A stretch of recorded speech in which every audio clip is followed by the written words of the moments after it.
Hello friends, good evening. मैं Nitesh Sargil, best officer, State Bank of India.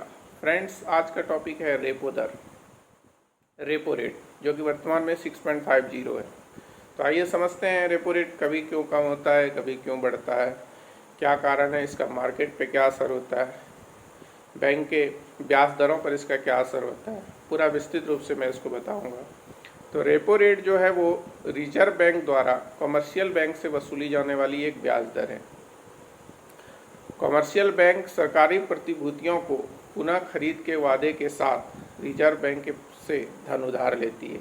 मतलब commercial bank के पास जो गवर्नमेंट सिक्योरिटीज़ है उसको जो है वो रिजर्व बैंक के पास उधार रखती है, इस वादे के साथ कि वो पुनः इसको रीपरचेज कर लेगी और उससे धन उधार लेती है।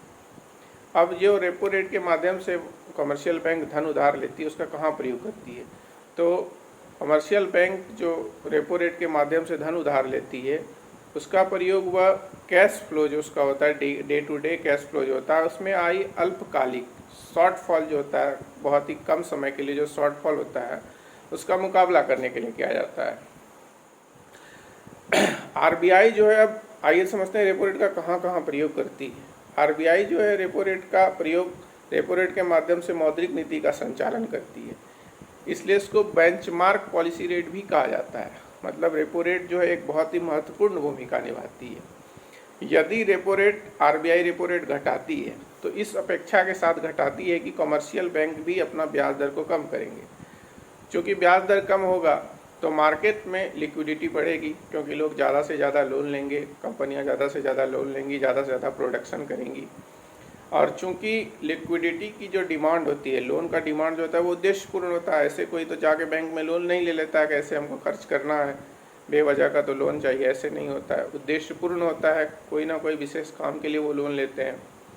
तो इस कारण से क्या होता है कि लिक्विडिटी जब मार्केट में बढ़ती है तो वस्तुओं की डिमांड भी बढ़ती है। यदि मांग में कमी के कारण अर्थव्यवस्था सिकुड़ रही हो तो मांग बढ़ने से अर्थव्यवस्था सुधर जाती है। ये काम करती है रेपो रेट जब इसको घटाया जाता है, इस उद्देश्य से घटाया जाता है।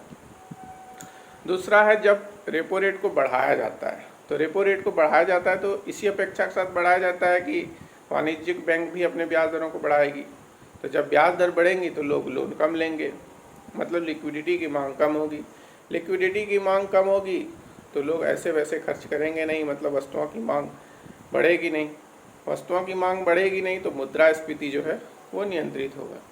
यदि मुद्रास्फीति वस्तुओं के बहुत ज़्यादा मांग के कारण बढ़ी है तो मुद्रास्फीति नियंत्रित हो जाएगी।